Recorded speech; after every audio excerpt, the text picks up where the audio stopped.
Ladies and gentlemen, happy Valentine's Day. We're here February 14th, 2021. Good old Shippard Hall in Gabe's room because the Wi-Fi in my room is trash. So here we are in Gabe's room. Shout out to Gabe for the room. Okay, he gave me a fist bump, and I guess you didn't see that. But anyway, every time I say you're coming on Zoom, it ain't even a Monday. Just know we're about to do something cool. We got a new camera. Shout out to Logitech. Spent $70 on it, but whatever. Got a cool new camera and everything. So hopefully the Zoom quality will be a lot better, and then then you are actually able to watch it, because I find myself struggling to watch my own things because of the low quality. So I highly doubt that people who don't really care are watching this with a full heart of steam. So happy Valentine's Day to all you lovers out there. If you do not, I'm sorry. I don't really care, but I'm sorry in its own regard. But anyway, today, as I say, when we come at you on Zoom and it ain't a Monday, just know something good is cooking up at the underground floor. And that's exactly what we got today.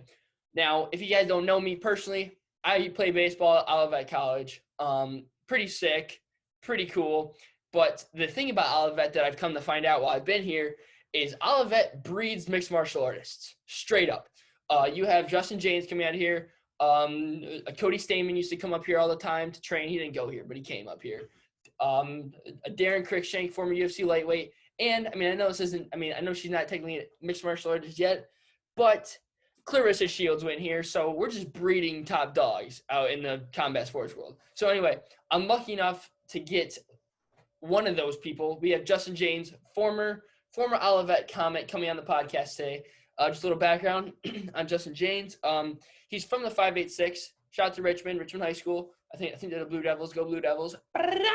And then, excuse me. And then after that, he went and wrestled here at Olivet. Now he's in the UFC. Made his UFC debut in June with a 48-second knockout of Frank Camacho. Doesn't get much cooler than that. And just a side story on him. I saw him fight in the regional scene, and my bestest pal in the West, Vaughn Michael Sterling Petty, went in the back and warmed him up. And they're kind of friends. They have the same high school wrestling coach. They're kind of cool. Vaughn's got his signature in his room. It looks good. But that's all I got for you guys. So here we go. Let's get this interview rolling, boys. Let's just get it going. Ain't nothing gonna be cool in this. If you're listening to this, then you're cool. If you're not, you might still be cool, but you're definitely not as cool as people listen. So hope you guys like this interview. Let's get. What's going on, Justin? Yeah. We're in what room is this, Gabe? 143. Yeah. We're in a good old room 143, floor one of a good old Shippard Hall, you know? Oh, I fucking recognize those walls. If those walls could talk, man, fuck. Yeah, it's some good times out here. I actually, play baseball out here, so sure. It's just me and all the baseball freshmen and sophomores down here in good old Ship. It's a good old time. Hell yeah, cool. It's a good old time, dude. Do you remember what room you were in? Fuck. I was on the second floor when I was in Shippard Hall. I was in Blair. No, not Blair. What's the freshman dorm called? I can't remember. Blair. Yeah, it's Blair. Blair. Yeah, I was in Blair, the first floor, and then I was in Shippard. I was on the second floor in Shippard for 2 or 3 years. I think for 2. And I don't remember the floor though, or I don't remember the exact room though. But that's the background is exactly. They're all the same. Yeah. No, it's a good time up here. I actually like a lot up here. Because I'm from the 586, just like you. I'm from yeah. So I'm from Clinton Township. So it's all city. Like there's things on every corner. It takes me 2 minutes to get to McDonald's. And now I'm like a real country kid kind of. It feels kind of weird. It takes me like 10, 15 minutes to just get to Taco Bell. I'm like, yeah, you gotta go to Charlotte. Fuck, dude. Yeah, it's a long drive. It's an annoying drive. But hey, I guess you gotta do what you gotta do. I guess it's a good thing. It's all freeway basically. 'Cause it's like a good 12 miles. It sucks. I've never driven 15 minutes to Meyer. It takes me 30 seconds on my bike. Man, I feel you. That's hilarious. Yeah. So you're from Richmond, right? Yeah, I'm from Richmond, man. I went to Richmond High School, then went to Olivet, and then I moved to Vegas after I graduated from Olivet in 2000, December of 2011. Mm-hmm. Yeah, and you obviously wrestled here at Olivet. What was your decision behind coming here? Was this just like, all right, I just like the atmosphere, or why'd you decide to come here? Division three. I knew I could wrestle and play football, so I played one season of football. Then I realized I was way too small and too slow. And then I wrestled for 4 years under 1 year under Todd Hibbs, or it was 2 years under Todd Hibbs, and then Brandon Brissett, who's still the coach there now. I finished up with him. Mm-hmm. Yeah, and you were a D3 All-American, right, here? Did I? Yeah. No, I never All American. No, James Myers and I were in the same weight class, and he All American. He was like fourth in the nation, Oh, really? and I was behind him. Yeah. Oh yeah, that name sounds familiar. I'm pretty sure his name's on the wall, or so. I'm pretty sure his name's on the wall in Cutler, I think. Oh, sure. Yeah. And then what was I just gonna say? Yeah, excuse me. And so you said you played football here also. What position did you play? Yeah, I played as safety, but I was way too slow, way too small, and after that one season, I was just like, I'm done with this. I'm just gonna run my 4 years and get the fuck out of here. Yeah, I don't blame you. Did you yeah, so you graduated here right with a degree in fitness, right? Or like in fitness management? Sport management. Was yeah, excuse me. Do you still use that degree nowadays, or you can just focus strictly on fighting?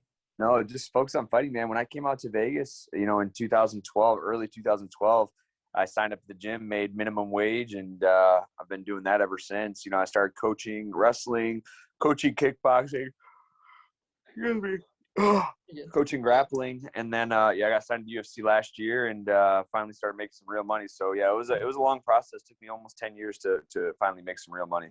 Yeah. You remember? It was the summer of 2018, I think. And then me and two of my buddies went and saw you fight at a WXC 72 when you fought a Devin Brown, and you got that, submission. Yeah. First round, real quick. Yeah, snatch up that guillotine when he shot it in, and lights out. Yeah. I just thought it was cool because my best friend from back home in Clinton Township, his name's Vaughn Petty. I'm sure he did a couple clinics with you. Yeah.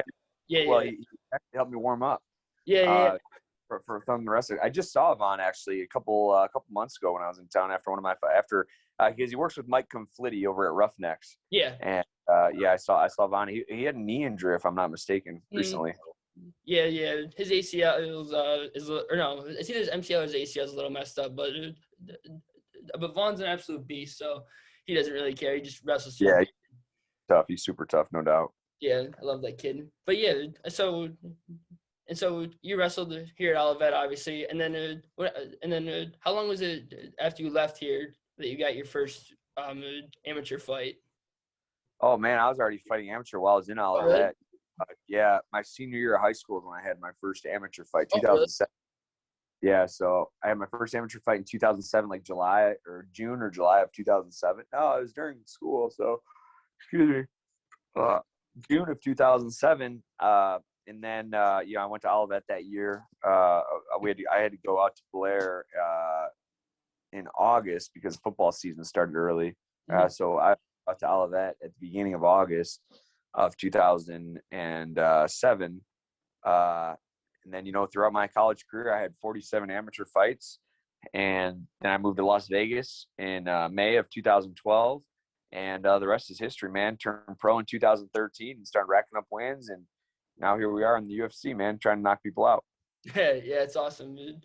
It's awesome, dude. And so how hard was it balancing school, being a college athlete, and also doing some amateur fights on the side? Was that like a lot of balancing that you didn't expect?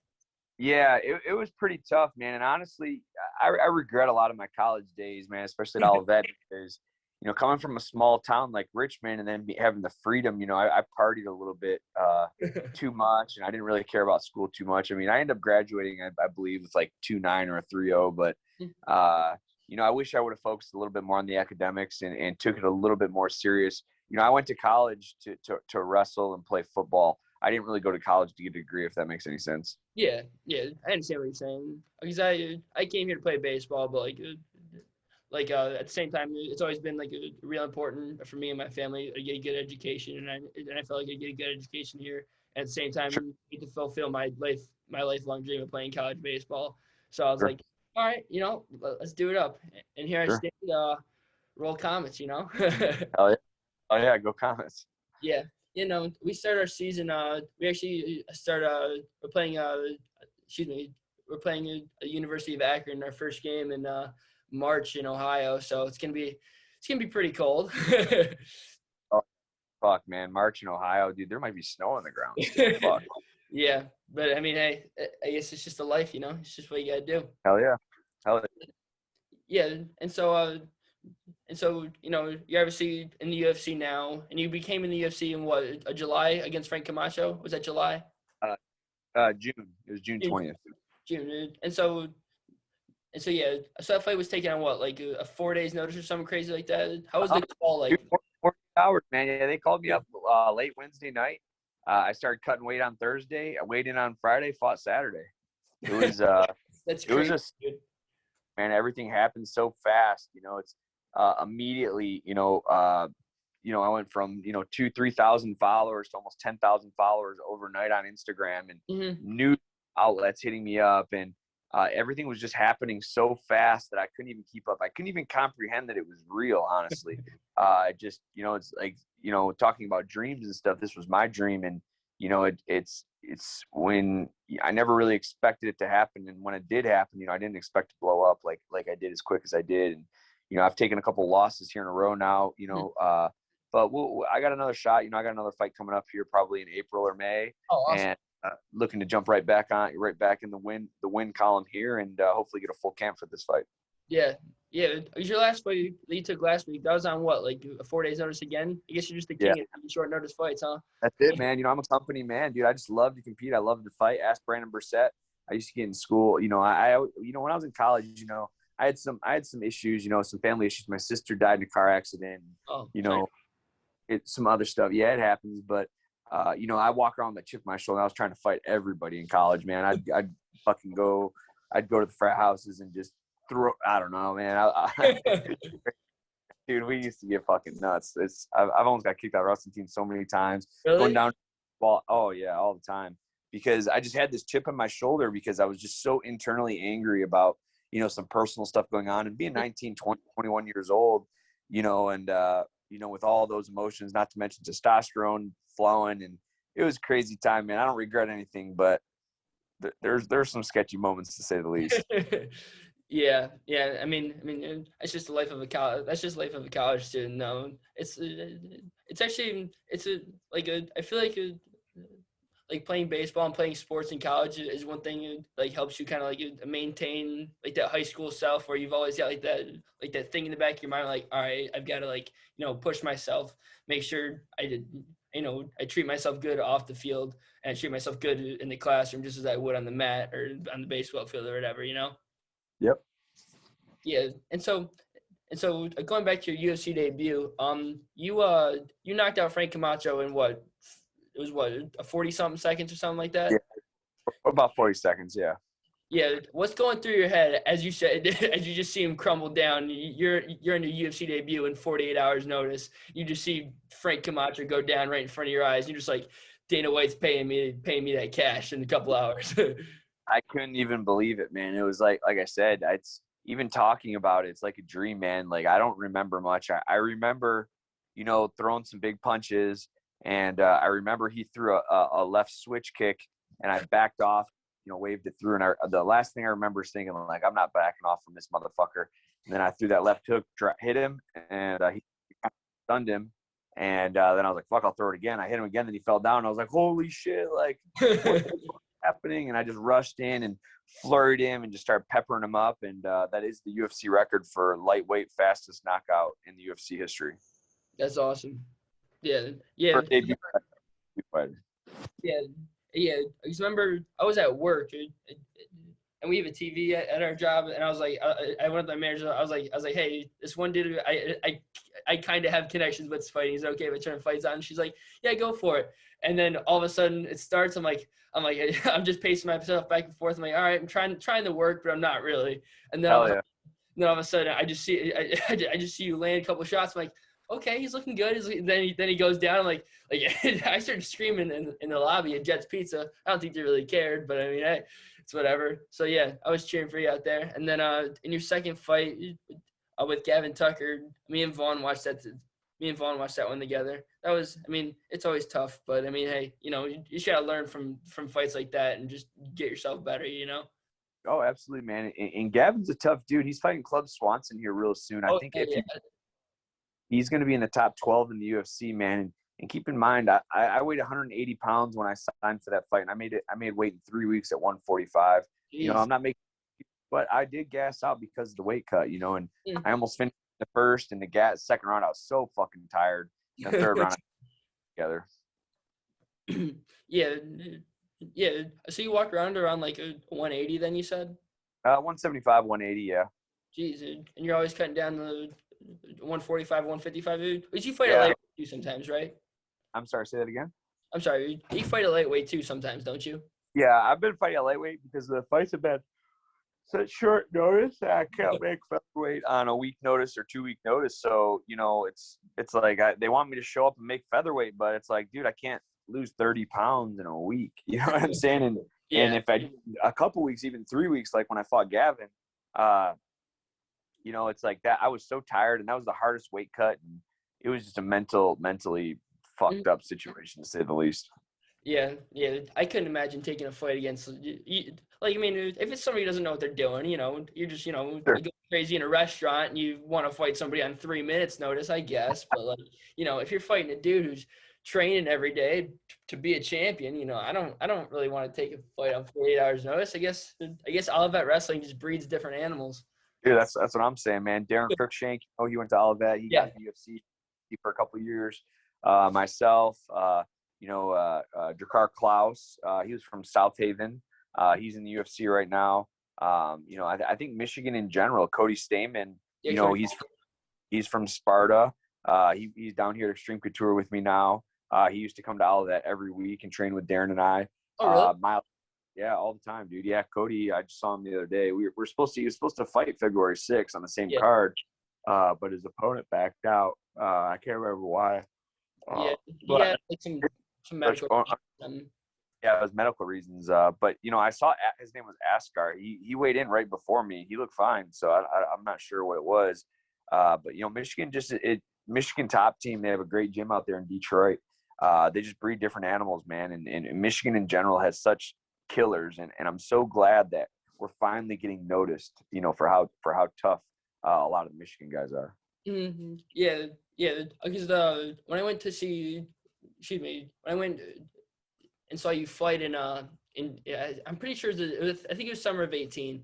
Yeah, when I went and saw you fight, that was like my first like a real regional fight, and like I mean that's where you see the guys who are as yourself who are the contenders to be signed soon, and like I thought it was a really cool experience being able to watch all these local dudes just come out there just training from right around each other and just put on a show. I enjoyed myself. It was a good time. Good, I'm glad. Yeah.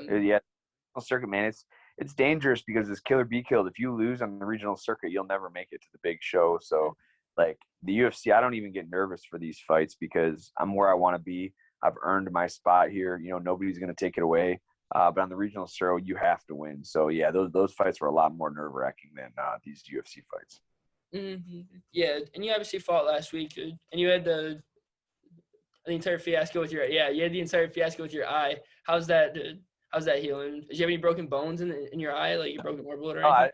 I don't even know how it happened, to be honest. I think it was just a slow grind, just right under the eyelids, swole my eyes shut. I don't really know how it happened, but I'm back to training already, man. I'm doing actually a seminar in Richmond next weekend for the Blue Devil Jiu-Jitsu program. They just started up in Richmond, Michigan.